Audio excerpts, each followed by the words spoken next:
की हल्ला बोल, हल्ला बोल, हल्ला बोल। छात्राओं पर लाठीचार्ज के खिलाफ हल्ला बोल, हल्ला बोल, हल्ला बोल। छात्राओं पर लाठीचार्ज के। नमस्कार साथियों, इस वक्त मैं पीएमसीएच के मुख्य द्वार पर हूं और आप जानते हैं कि 2 दिन पूर्व जो है पीएमसीएच के जीएनएम छात्राओं पर जो है बर्बरतापूर्ण लाठीचार्ज किया गया। मसला ये था कि यहाँ से जो है जीएनएम प्रशिक्षण केंद्र को जो है यहाँ से वैशाली जिला शिफ्ट करने की बातचीत की गई और यहाँ से छात्रावास को जो छात्राओं के लिए जो छात्रावास बने हुए हैं उसको भी वैशाली करने की बात की गई थी। इसके विरोध में जीएनएम छात्राओं का प्रदर्शन होता है और प्रदर्शन पे बर्बरतापूर्ण लाठीचार्ज की जाती है। ये बहुत दुखद है कि सरकार जो है बेटी बचाओ बेटी पढ़ाओ का नारा देती है और पठन पाठन करने के लिए जो मूलभूत समस्याएं हैं, छात्रावास जैसे समस्याओं को लेकर के जब विरोध प्रदर्शन कर रहे थे कि मेरा छात्रावास यहाँ पे रहने दिया जाए, इस बात को लेकर के छात्राओं पे जो है बिहार पुलिस जो है बर्बरतापूर्ण दमन करती है और उस पर लाठीचार्ज करती है।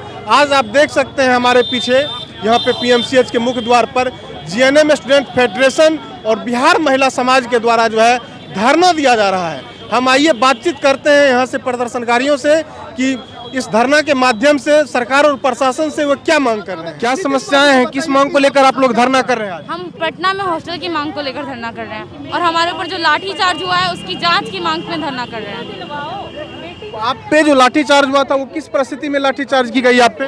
परिस्थिति कोई भी गलत नहीं थी। 6 मई को हम शांतिपूर्ण धरना प्रदर्शन कर रहे थे सुबह से लेकर शाम तक।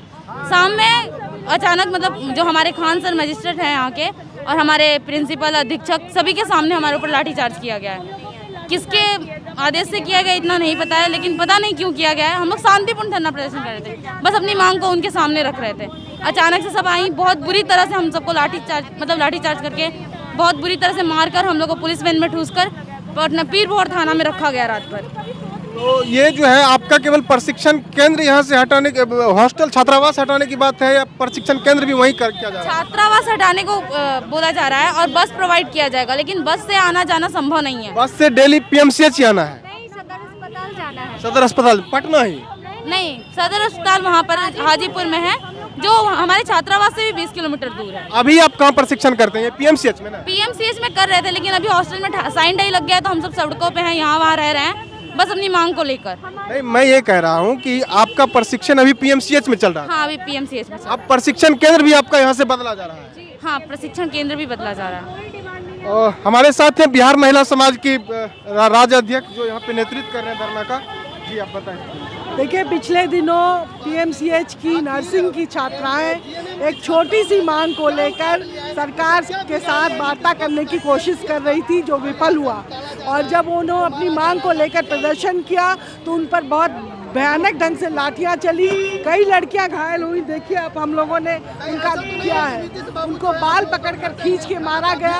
उनकी छोटी सी मांग थी कि उनका हॉस्टल शिफ्ट किया जा रहा है, वहाँ सुविधा नहीं है, वहाँ से पढ़ाई वो पीएमसीएच में एडमिशन लेने वक्त उनका पीएमसीएच में एडमिशन हुआ।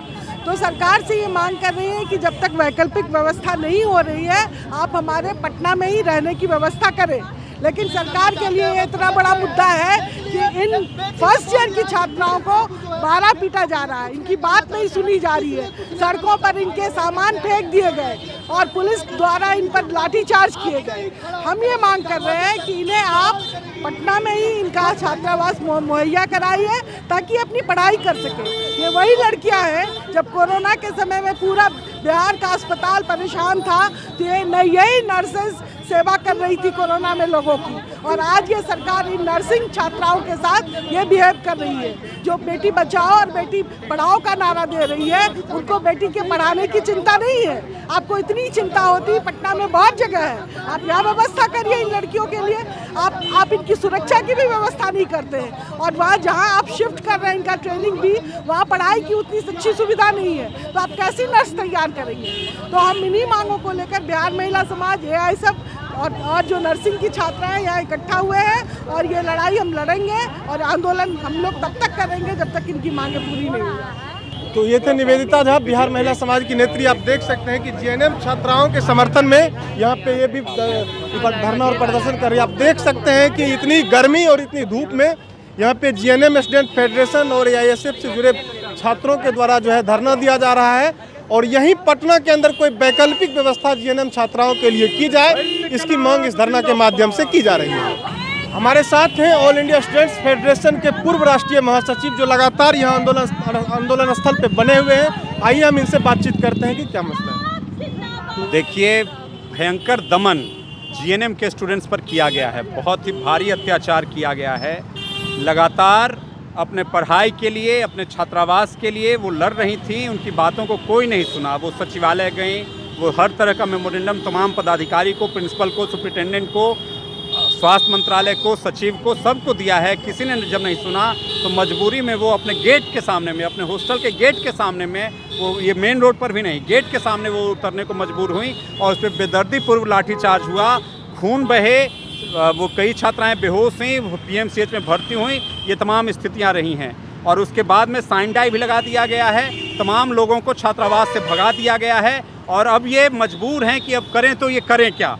लेकिन फिर भी ये छात्राएं लड़ने को तैयार हैं, वो लड़ रही हैं अपने हक के लिए, अपने साथ न्याय के लिए, और हम सब उनके साथ हैं। चूँकि उनके साथ होने का मतलब ये है कि अन्याय हुआ है और अन्याय को अगर हम विरोध नहीं करते हैं तो आज उनके साथ हुआ है और कल हमारे साथ भी होगा, कल सबके साथ होगा। इसलिए ज़रूरी है कि जीएनएम छात्राओं के साथ हम सब खड़े हों, उनके न्याय के लिए खड़े हों, उनके हक के लिए खड़े हों, और यह न्याय सरकार को वो देना होगा, क्योंकि ऐसा नहीं होगा तो बेटियों की शिक्षा प्रभावित होगी, जीएनएम प्रभावित होगा, पीएमसीएच प्रभावित होगा। इसलिए हम सब लड़ेंगे, जब तक इन बेटियों को, इन छात्राओं को न्याय न मिल जाए तब तक लड़ेंगे। जैसा कि लगातार आंदोलन चल रहा है, जीएनएम छात्राओं के द्वारा पूर्व में भी आंदोलन किया गया है और आज ये लोग जो है जीएनएम स्टूडेंट्स फेडरेशन बना करके फिर से जो है प्रदर्शन कर रही। तो क्या अभी तक कोई प्रशासनिक अधिकारी जो है या पीएमसीएच का प्रशासन जो है कोई इनिशिएटिव लेकर के बातचीत करने की कोशिश की है? अभी तक तो कोई पहलकदमी किसी की तरफ से नहीं हुआ है, लेकिन हम लोग लगातार, हम लोग भी वो पत्र दे रहे हैं, बातचीत का प्रयास कर रहे हैं, हम लोग भी प्रयास कर रहे हैं और उनको बातचीत करना पड़ेगा। चूँकि ये अन्यायपूर्ण फैसला है, एक तरफा फैसला है, संवेदनहीन फैसला है, तो हम लोग बातचीत करेंगे, संवाद स्थापित करेंगे और उनको बाध्य करेंगे कि वो लोग पटना में ही इनके कॉलेज को और इनके छात्रावास को रखने का वो काम करें, और तब तक हमारी लड़ाई जारी रहेगी। तो आप देख सकते हैं काफ़ी धूप और गर्मी है और इस बीच जो है जीएनएम छात्राओं का यहाँ पे प्रदर्शन जारी है।